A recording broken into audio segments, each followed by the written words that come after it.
இணைந்திருக்கிறோம் நேயர்களே, வணக்கம். தமிழ் நிகழ்ச்சியினுடைய தலைப்பு பகுதியிலே சந்தித்துக்கிறோம். இன்றைக்கு என்ன விடயம் என்றால் சந்தேகமே தேவையில்லை. இன்றைக்கு நாங்கள் ஆடிப்பிறப்பை பற்றி தான் கதைக்க போகிறோம். அப்போ ஆடிப்பிறப்புன்னு வரும்பொழுது எல்லாருமே இன்றைக்கு பெரும்பாலும் பிள்ளைகள் எல்லாம் இன்றைக்கு பாடசாலைக்கு சென்றிருப்பார்கள். பாடசாலைகளில் இன்றைக்கு ஆடிக்கூடெல்லாம் காட்சி வந்திருப்பார்கள். வீடுகளிலே இப்போ எல்லாம் காய்ச்சி சாமி படத்துக்கு எல்லாம் வச்சு கோயில் குளங்களுக்கு எல்லாம் போயிட்டு வந்து எல்லாரும் குடித்து கொண்டிருப்பீர்கள். அப்போ ஆடி கூடை குடித்து கொண்டும் அந்த இனிமையோடு இனிமையாக இந்த இனிய குரல்களையும் கேட்டுக் கொள்வீர்கள் என்ற நம்பிக்கையோடு இப்போ ஆடிப்பிறப்பு என்று வந்தால் தமிழர்களுடைய வாழ்வியலில் இது ஒரு இன்றியமையாத காலமாக இருக்கிறது. ஆடி என்றால் முதலாவது இந்த வருடம் இருக்கிற தை மாதத்திலிருந்து மார்கழி மாதம் மட்டும் 12 மாதங்கள் இருக்கு. அப்போ முதல் தை மாதத்திலிருந்து முதல் 6 மாத காலமும் உத்தராயண காலம் என்று கூறுவார்கள். இந்த காலத்திலே எங்களுடைய சூரியனுடைய வெக்கை என்பது கொஞ்சம் அதிகமாக இருக்கு, கொஞ்சம் இல்லை கணக்கு அதிகமாகத்தான் இருக்கு.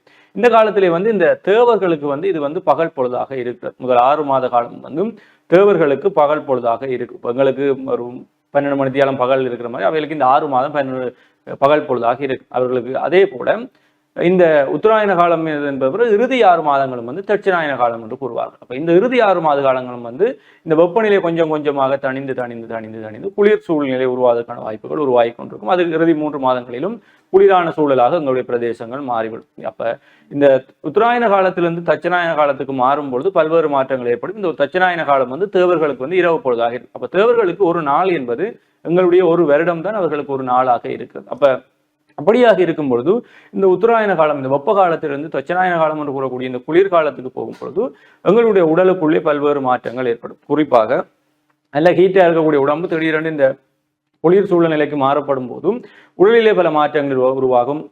உடலுடைய வெப்பத்தை நாங்கள் சமநிலைப்படுத்த வேண்டிய தேவை இருக்கிறது. அதனால்தான் பலருக்கும் இந்த காலங்களிலே இந்த கண் நோய்கள், ஏனையப்பட்ட இந்த வெப்பம் சம்பந்தமான நோய்கள், உடல் சூடு என்று பல்வேறு விடயங்கள் ஏற்படும். அப்ப இந்த உடலுடைய சூட்டை தணித்து உடலுடைய வெப்ப சமநிலையை சீராக பேணுவதற்காக தமிழர்களுடைய பாரம்பரிய எங்களுடைய விஞ்ஞானிகள் கண்டுபிடித்து, எங்களுடைய பாட்டன் முப்பாட்டன் கண்டுபிடித்து ஒரு உணவு, ஒரு விஞ்ஞான ரீதியான மருந்து என்று கூறலாம். அதுதான் இன்றைய ஆடிக்கூழாக இருக்கிறது. ஆடிக்கூழிலே போடக்கூடிய அனைத்து விடயங்கள் அரிசி மாவாக இருக்கட்டும், பனங்கட்டியாக இருக்கட்டும், அதே போல இந்த தேங்காய் அந்த சின்ன துண்டுகளாக இருக்கட்டும், அப்படி எல்லா விடயங்களுமே பயராக இருக்கட்டும், எல்லா விடயங்களுமே எங்களுடைய உடலுடைய வெப்பத்தை சமநிலையாக போனக்கூடிய மருத்துவ குணங்கள் கொண்டதாக இருக்கிறது. அப்ப இதே ஒரு மருந்து பொருளாக தந்தால் தமிழன் இதை அருந்துவதற்கு கொஞ்சம் பஞ்சிப்படுவான் என்று தெரிந்து இவற்றை சாமி என்று சாமியோடு சேர்த்து சயின்ஸை எங்களுக்குள்ளே புகுத்தி இருக்கிறார்கள் எங்களுடைய முப்பாட்ட விஞ்ஞானிகள்.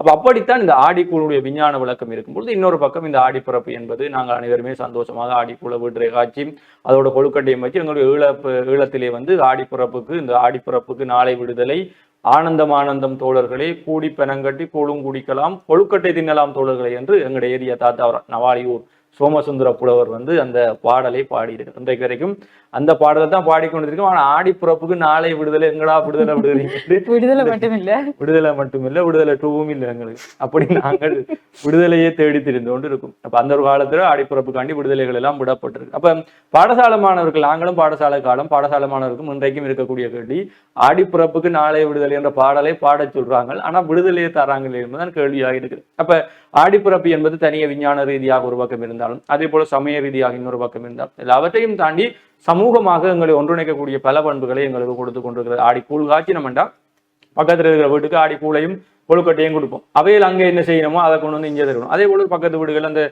சில சம்பவங்களால் அவையில் ஆடிக்கூழ் காய்ச்சல் அப்படின்னா அவைகளுக்கு நாங்கள் ஆடிக்கூழ கொடுக்குறோம். அதே போல சொந்தங்கள் வீட்டு ஆடிக்கூழ் கொடுக்கறதுக்காண்டியே மாமா மச்சால் மேட்ட வீட்டை போய் வாருது. அப்படி பல்வேறு விடயங்கள், இணைப்புகளை உருவாக்கக்கூடிய ஒரு பண்டிகையாகும். இல்ல ஆடிக்கூழ் கொடுத்து இணைப்புகள் உருவாங்க, மாமா மச்சாளுக்கு இல்லையா? இல்ல, நாங்க போய்க்க சொந்தக்காரர் வீட்டை கொண்டு போய் ஆடிக்கூடுகளை கொடுத்து கொழுக்கட்டையில கொடுத்து அவையில் யாரை சாப்பிட்டு அங்க இருக்க கதைச்சு பேசி வாரு. அப்ப அப்படியான உறவுகளை நெருக்கக்கூடிய, அந்த உறவுகளை நெருக்கி ஒரு இணைப்பிலே கொண்டு வரக்கூடிய, இந்த உறவுகளை சேர்க்கவும், சேர்ந்திருக்கக்கூடிய உறவுகளை இன்னும் வலுப்படுத்தக்கூடிய விடயங்களையும் சில வேளைகள்ல எங்களுடைய பண்டிகை காலங்கள், திருவிழா காலங்கள்ல பிரிந்த உறவுகள் சேரும். அதே மாதிரி சில சேர்ந்திருக்கிற உறவுகளும் பிரியும். அதுவும் எங்கட இடங்கள்ல வழக்கமான ஒரு விஷயம். அந்த பெண்கள் ஆடிக்குள் கொடுக்க போனா இந்த பிரச்சனை இல்லைன்னா அதெல்லாம் ஆம்பளை பிள்ளைகள் கொடுக்க போகும் கொண்டு கொடுக்கணும். அப்ப இப்படி சமூகம், சமயம், விஞ்ஞான ரீதியாக பல்வேறு நன்மைகளை இந்த ஆடிக்குள் கொண்டிருக்கு. இந்த உண்மையிலே எங்களுடைய அடுத்த பிள்ளைகளுக்கும் கூறிக்கொள்ளும் கொண்டு கொடுக்கணும். இப்ப கார்த்தியாயன் எப்படி ஆடிக்கூழ் கொடுப்பதுன்னு சொல்லுங்க கார்த்தியா. ஆடிக்கூழ் கொடுக்கறதுனால எங்களை பொறுத்த வரைக்கும் ஞாபகம் இருக்கிறது ஒரு பாடசாலை காலங்கள்ல எல்லாம், அதுவும் இந்த ஆரம்ப கட்டங்கள்ல இந்த ஆடிக்கூழ் அப்படின்னாலே நாங்கள் எல்லாம் இந்த ஒரு புத்தகம் ஒன்று இருக்கும், பாடல் புத்தகம். அதை முதல் நாள், அடுத்த நாள் ஆடிப்பிறப்புனா இருந்து ஃப்ரெண்ட்ஸோட சேர்ந்து பாடுறது. ஆடிப்பிறப்புக்கு நாளை விடுதலை என்று அது ஒரு கொண்டாட்டமாக இருக்கு. இப்பொழுதெல்லாம் விடுதலை அப்படி என்பது பாடசாலை காலங்களில் இப்ப விடுமுறை என்றது கொடுக்கப்படுறது இல்லை. இப்ப ஆடிப்பிறப்பு என்பது உண்மையில் தமிழர்களுடைய பண்பாடு கலாச்சாரங்கள் அப்படி என்பதை தாண்டி ஒரு விஞ்ஞானம் என்பது அதுக்குள் ஒளிந்திருக்கிறது என்பதை நாங்கள் உற்று நோக்குகின்ற பொழுதுதான் தெரிகிறது. ஆடிப்பிறப்பு பற்றி ஹரிஹரன் நிறைய விஷயங்களை எங்களை சொல்லிட்டார். ஆனாலும் குறிப்பாக இந்த ஆடி மாதம், இந்த தமிழுக்கு ஆரம்பிக்கக்கூடிய ஆடி மாதத்துல வந்து அதிகமாக இந்த ஆடி காத்துக்கு அம்மியும் நகரும் அப்படி என்று சொல்வார்கள். இந்த அவ்வளவு வேகமாக காத்து அடிக்கக்கூடியதாகவும் இந்த பூமி வந்து வெப்பமாக இருக்கக்கூடிய வெக்கையாக இருக்கக்கூடியதாகவும் இருக்கும். இப்ப எப்படி பூமி வறட்சியாக இருக்க போகுதோ அதே மாதிரி இந்த மனிதனுடைய உடலும் உஷ்ணமாகவும் வறட்சியாகவும் இருக்கும். இதை தணிக்கிறதுக்காகத்தான் இந்த ஆடிக்கூழ் அப்படி என்று சொல்வார்கள். அதிலும் குறிப்பாக இந்த வாதம் பித்தம் கபம் என்றதுல வந்து இந்த காற்றுடன் தொடர்பு இருக்கக்கூடிய இந்த வாதம் அப்படி என்ற நோயும் இந்த காலங்கள்ல அதிகரிக்கக்கூடியதாக இருக்கும்.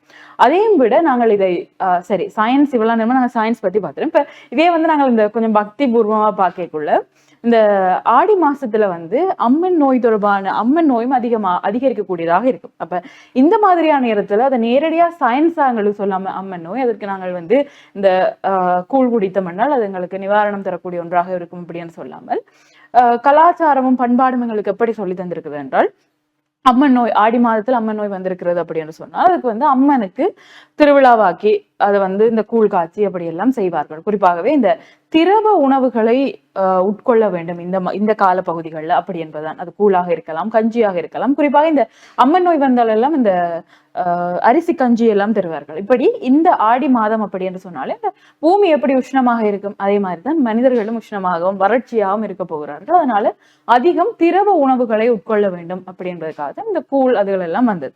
கஞ்சி அப்படி என்றெல்லாம் குடிக்கிறார்கள். இதையெல்லாம் தாண்டி நாங்கள் பாடசாலை காலங்கள் எல்லாம் இந்த ஆடிக்கூழ் அப்படி என்று சொன்னாலே குறிப்பாக ஏதாச்சும் ஒரு சிரட்டைகளை எல்லாம் கொண்டு லைன்ல நின்று போய் ஆடிக்கூழ வாங்கி குடிக்கிறது. அதுலயும் முக்கியமான ஒரு விஷயம் நாங்கள் அதான் அடித்தோம்னா ஒவ்வொரு வீட்லயும் கூழ் ஒவ்வொரு டேஸ்ட்ல இருக்கும். சில வீடுகள்ல வந்து நல்ல இனிப்பா இருக்கும், சில வீட்டுல எல்லாம் நல்ல தேங்காய் பூ எல்லாம் போட்டு தருவினோம். அப்ப ஒரு வீட்டுல இருந்து இப்ப கூடுதலாகவே எங்களுடைய இடங்கள் எல்லாம் இந்த பொங்கல் என்று சொன்னா பக்கத்து வீட்டுல பொங்கினமோ பொங்கலும் நவாலியில எல்லாம் வந்து ஆடிப்பிறப்பு நல்ல டேஸ்ட், ஆடிக்கூழ் நல்ல ஆடிப்பிறப்பு டேஸ்டா தான் இருக்கு. ஆடிக்கூழ் நல்ல டேஸ்டா இருக்கு. வேண்டாம் அந்த நவாலியூர் சோமசுந்தர புலவர் அங்க இருக்கிறாரு, அந்த வாசனை எல்லாம் இன்னும் நல்லா இருக்கும். உங்களுக்கு தாரும் நாங்க இல்ல இப்ப பிரச்சனை என்னன்னு சொன்னா நவாலியூர் சோமசுந்தர புலவர் வந்து அவங்க ஊர்ல இருக்கிறதால இந்த ஆடிப்பிறப்புக்குரிய மிக பிரதானமான காரணமே இந்த நவாலியூர் தான் அப்படின்னு இவ்வளவு நேரமா இந்த கேமரா ஆஃபா இருக்கேக்கு ஹரிஹரன் எங்களுக்கு ஒரு பெரிய விளம்பரத்தை கொடுத்து கொண்டு இருந்தவர். இப்ப இதை வந்து எப்படியாச்சும் நேயர்களுக்கும் சொல்லிடணும் அப்படி என்ற ஆர்வத்துல இப்ப எங்களுக்கும் சொல்லி இருக்கிறார். இந்த என்னதான் இருந்தாலும் நாங்கள் வந்து எங்களுக்கு பொதுவான இந்த பண்பாடுகள் கலாச்சாரங்கள் இந்த விழுமியங்கள் எல்லாம் பார்க்கிற பொழுது இது நாங்கள் வந்து ஒரு சமயம் சார்ந்தோ அல்லது ஒரு இனம் சார்ந்து பார்க்காமல் இதுக்கு பின்னால் இருக்கக்கூடிய விஞ்ஞானம் என்பது இப்பொழுது நாங்கள் அதை அறிந்து கொள்கின்ற பொழுது வியப்படைய செய்கிறது.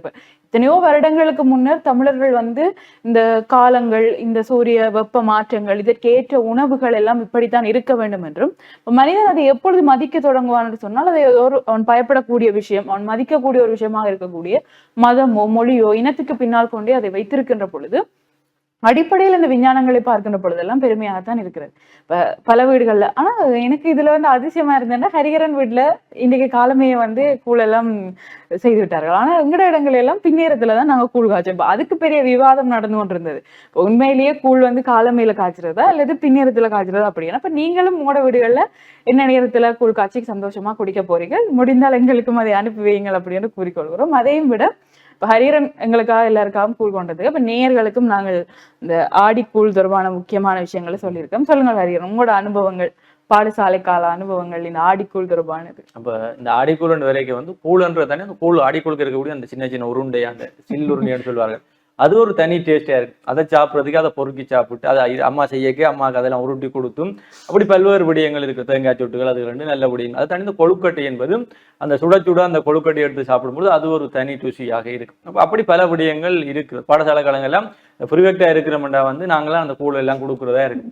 அப்ப எல்லாரும் கொடுத்து கடைசியா அங்கிட்ட சேட்டு முழுக்க கூழாகி கடைசியா அந்த பானையை வலிச்சு நாங்கள் சாப்பிட்டு அது அந்த கடைசி பானையை வலிச்சு சாப்பிடுறது நல்ல டேஸ்டா இருக்கும். அந்த கடைசி பானையில எப்பயாச்சும் வலிச்சு சாப்பிடுறதுக்கு எப்பவுமே பானை முடிய மட்டும் வலிச்சு சாப்பிட டேஸ்டா தான் இருக்கும். அப்படி பல்வேறுபட்ட இனிமையான சம்பவங்களை பாடசாலை காலங்கள் எங்களுக்கு கொடுத்துருக்கு. இன்றைக்கு வந்து மாணவர்கள் இன்றைக்கு பாடநேர இந்த கூழ் காய்ச்ச போகிறார்கள் அல்லது ஆர்டர் பண்ணி பாடசாலைகள் எடுத்து வெளியிட கடவுள் எங்கேயும் ஆர்டர் பண்ணி எடுத்து கொடுக்க போகிறார் என்பது இன்றைய பாடசாலைகள் என்ன நடக்குது என்பது கொஞ்சம் அல்லது உண்மையிலேயே இன்றைக்கு ஆடிக்குள் கொடுக்கப்படுகிறது என்பதெல்லாம் கேள்விக்குறியாக இருக்கு. என்றால் எங்களுக்கு அப்போதெல்லாம் அதில் ஒரு மிகப்பெரிய சந்தோஷம் இருந்தது. நாங்களே அதை பிறகுகளை கொண்டு வந்து பறிச்சு அடுப்புகள் கல்ல வச்சு மூட்டி பானையில் சட்டி பானையில் கழுவி நாங்களே பொடியல் எல்லாம் சேர்ந்து ஆடிக்குள்ள காய்ச்சி டீச்சர் மேல எல்லாரும் கொடுத்து அது ஒரு பெரிய சந்தோஷம். அது பாடம் கட் பண்றோம்ன்றதை தாண்டி அது ஒரு பெரிய சந்தோஷமான முக்கியமான விஷயம். நாங்க காய்ச்சறதுதான் கூல் நாங்க காய்ச்சதான் கூல். டீச்சர் மேல ஒன்றும் சொல்லல. அன்றைக்கு நாங்க மாஸ்டர் செப்பா இருப்போம். அப்படி அது ஒரு காலமாக இருந்து இன்றைக்கு மாணவர்களுக்கு கூலன்றா என்னன்னு தெரியா, தாங்கள் என்ன செய்ய போறோம், அப்படி பல்வேறு விடயங்கள் இருக்கிறது. அது அன்றைக்கு நாங்க பழகின அன்றைக்கு ஆபீஸுக்கு போனாலும் ஆடி கூலண்டா ஆபீஸ்ல கூழ் வாட்சியம் கொண்டு வெளிக்கிட்டு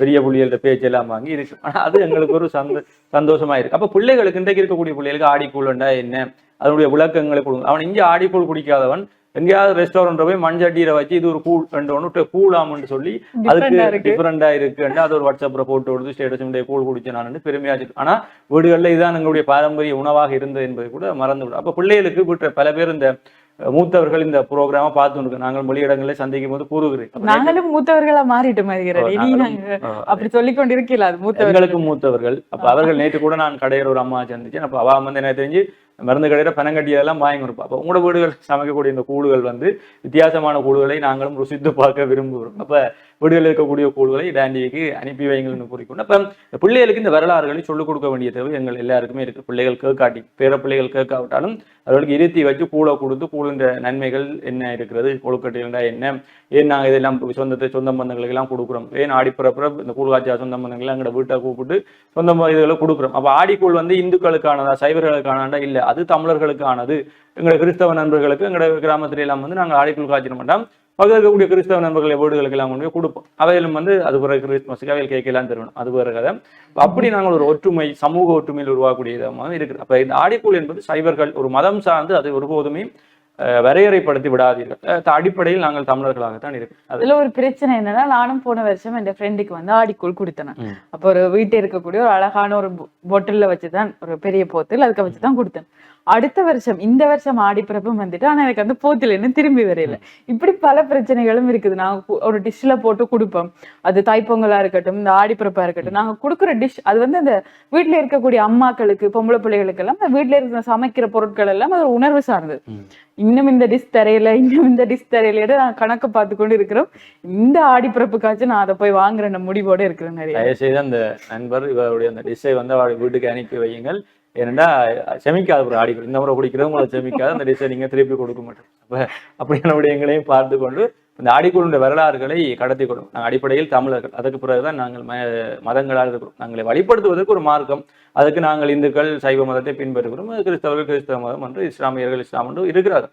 ஆனால் நாங்கள் அடிப்படையில் எல்லாருமே தமிழர்கள் என்பதை விளங்கிக் கொள்வோம். இந்த விடயங்களுக்கு பின்னால் மிகப்பெரிய விஞ்ஞானம் முடிந்திருக்கு. அது எங்களுடைய பிள்ளைகளுக்கு செல்லவில்லை. ஆனால் அதனால தான் இன்றைக்கு உடல் சம்பந்தமான உஷ்ணம் சம்பந்தமான நோய்கள் வந்தவுடன் போய் நாங்கள் விஞ்ஞான மருத்துவ குளிசையில வாங்கி போட்டுட்டு தெரிகிறோம். ஆனா அதுக்கு முதல்ல எங்களுடைய இவர்கள் வந்து ஆடிக்கூழ குடிக்கணும். இந்தியாவில் நான் தமிழ்நாட்டில் பார்த்தீர்கள் என்றால் ஆடி மாதம் முழுக்க கூழ் ஊத்துவார்கள். இந்த படங்கள் எல்லாம் பார்த்துருப்போம். கோயில் முழுக்க வேப்பிலை எல்லாம் கட்டி ஆடி மாதம் முழுக்க வீதிகளில் வைத்து கூழ் எல்லாம் ஊற்றி அப்படியான விடயங்கள் எல்லாம் இருக்கு. அப்ப ஆடி பெருக்கு என்று அதை பற்றி ஒரு நாள் வைப்போம். ஆடி பெருக்கு என்றால் பல்வேறு விடயங்கள் ஆடி மாதத்தில் இந்த குறிப்பாக இந்த சுப நிகழ்ச்சிகளையும் குறைத்துக் கொள்வார். அப்படி பல்வேறு விடயங்கள் இருக்கும். இந்த ஆடி மாதம் என்பது எங்களுடைய வாழ்க்கையிலே ஒரு தமிழர்களுடைய வாழ்க்கையில் இன்றியமையாதது. அதிலும் ஈழத்தமிழர்களுடைய புலம்பெயர் தமிழர்களுக்கெல்லாம் இந்த ஆடிப்பிறப்புக்கெல்லாம் கடுமையாக வெயிட் பண்ணி கொண்டிருப்பாங்க. இன்றைக்கு நீங்கள் சமூக வலைதளங்கள் பார்த்தீங்கன்னா அவங்க கொடுக்குற ரீல்ஸுகள் வீடியோக்கள் அதெல்லாம் பார்க்கலாம். ஆடிப்பிறப்புக்கு அவங்க எவ்வளவு வெயிட் பண்ணியிருப்பாங்க.